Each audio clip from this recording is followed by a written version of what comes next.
Marcher, frapper aux portes et encore cogner.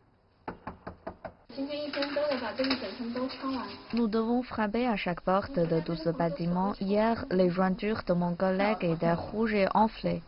Li Feng vérifie régulièrement l'état de santé du millier de résidents à la recherche de cas de coronavirus dans sa juridiction, ce qu'elle appelle la grille.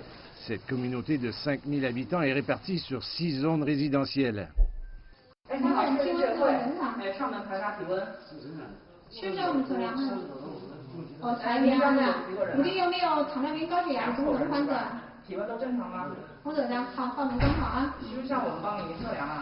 Voilà ce qu'était la routine quotidienne de Li Feng il y a 2 mois. Son fils de 2 ans a même brièvement pensé que sa mère était la compagne de ses héros de dessins animés préférés.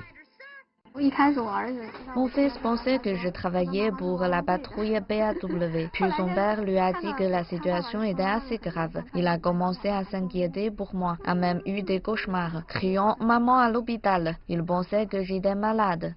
Après 2 mois de labeur contribuant à enrayer l'épidémie, la situation s'est améliorée dans la communauté de Li Feng.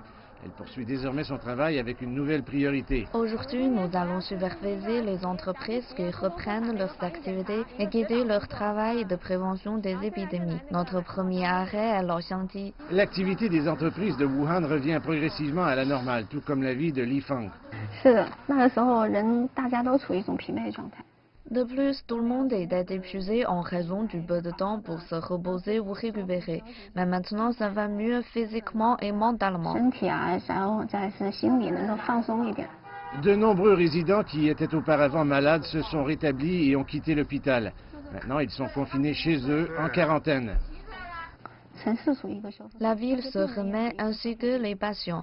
Nous continuons à fournir nos services, en particulier aux personnes en quarantaine autonome. Nous nous assurons qu'elles ont suffisamment de nécessités quotidiennes, car elles ne peuvent pas quitter leur domicile. Plusieurs centaines de travailleurs communautaires comme Li Feng sont présents à Wuhan. Ils combattent avec humilité la COVID-19, mais c'est indispensable. Ce sont des mères, des pères, des épouses, des maris, des fils et des filles. Mais pour leurs voisins, ce sont aussi des personnes fiables en qui ils ont confiance.